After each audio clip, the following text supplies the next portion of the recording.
Sean Beardsley has had a pretty good year. He did something this past season that he had not done before. He won a modified feature race. It was Brewerton, one of many new winners. It was kind of fun to watch how everything went there. But we're talking Fulton Speedway this week. Of course, it is Outlaw 200 weekend.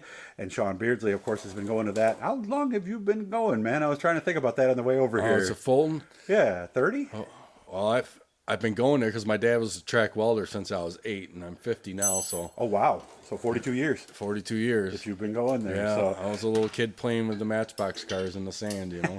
I know I see them all the time. Not as many as I used to back in the day, but a lot of those kids will end up doing that. And, of course, there's the junior flaggers and all that stuff. It really is nice to see how this is going to work out. So, obviously, you got to feel a lot more confident this year coming in knowing you're a modified feature winner.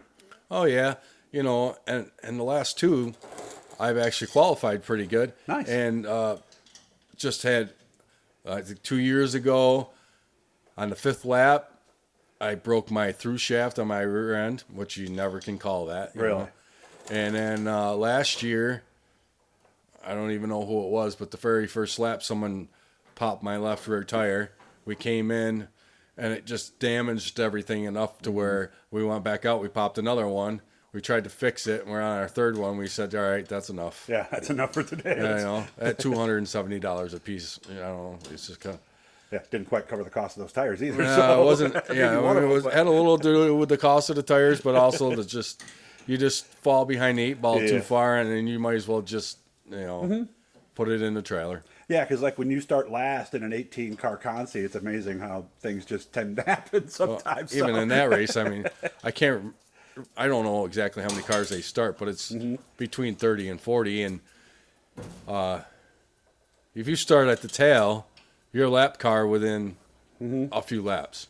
Of course, what was it a few years ago? Somebody won from 39, wasn't it? I thought. Yeah, you better be on the move. You better. And you better hold for some early cautions too. Yeah, you know, timed perfectly. Yeah, because if you don't, like the first couple laps, if you can get a few cars and maybe get a restart and a couple laps get a restart. The first year, I think talking about 2 years ago, I think we had 5 restarts in the first lap. Wow. And we didn't get no laps, and it was the 5th lap that I ended up breaking my through shaft. So, and we had passed 10 cars by then. Okay. Now you guys, it's the second year of that 3-day format. Do you get any time on the track on Thursday? They're gonna do a couple practice sessions. I don't know that I'm gonna go out on any because I went to Test and Tune last weekend. Gotcha. But I may or may not. Depends on. I want to see how the track is. I might take and do the later one. But I just, with everything being hauled in there and all the tire prep that we have to do beforehand, so we got enough stuff to get through the weekend. Yeah.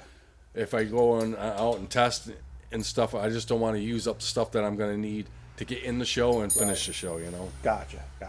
And of course, like we said, make sure to listen to the interview yesterday with Corey Reed. He runs down why they went to the 3-day format and talks about the new clay and all that kind of stuff and the specifics. So I can't help but notice that what I'm seeing on the quarter panel, that's the sponsor, isn't it, of the event? Yes. My main sponsor, Neville Precision Plumbing, sponsored the event, and then Smith Structures, who is another one of my sponsors on the front of the car, he also sponsored on Thursday night. So, okay, my sponsors actually stepped up to the plate for this show, that's and nice. I hope that I can get a good showing for them. Yeah, keep them happy. Does that put any extra pressure on you? Just a little bit. Just a little bit. How do you handle that? Because the last thing you want to be thinking about, of course, when you're in the car and you're moving, you're not thinking about that. It's probably more the in between, right? Yeah, and there's going to be a high car count, and there's no guarantee on getting in. You know what I'm saying?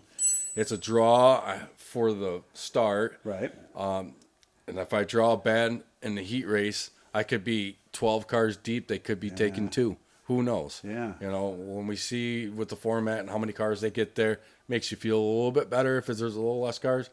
But you also want the event to be good, so you want a lot of cars. Gotcha. There are sail panels on the car. They are Dirt Car 358s, and this is a package you guys don't normally run. Are you good with sail panels usually?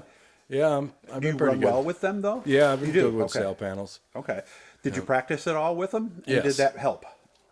I would say it helped. It was it was the first night on the new clay, so the track wasn't exactly up to snuff. And I think everybody kind of knew that going into it. Yeah, first time on new clay. It's kind of, I wish they could have got 2 sessions of practice in to get the track. I'm sure they do too, but because of weather and stuff, they couldn't. So. Well, with Thursday night, I mean, Eric knows what he's doing. I'm sure they'll have that thing ready by Saturday. Oh, yeah. And probably along the way Thursday night they'll straighten it out too. Oh, I'm sure Eric's gonna be working his little tail off the whole time.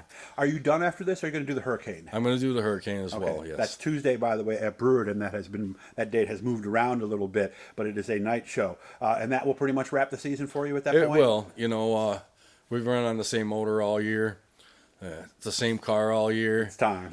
You know, and to go over to Oswego, it just wouldn't be really what I need. I wouldn't have what I need to be competitive over there too. Yeah, and you better show up 100% ready, or it's not worth it. Right, and then you know that's kind of like I'm supporting my 2 tracks that I race. They're big 2 shows.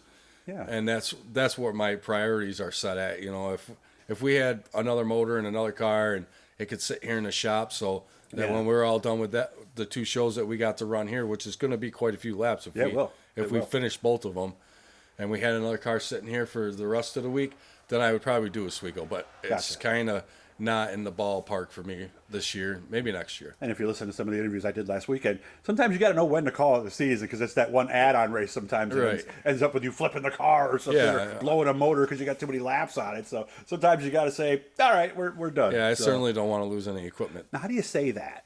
Neville. It is Neville. Okay, I saw this out in Neville. I figured it was one of those 3. Neville Precision Plumbing.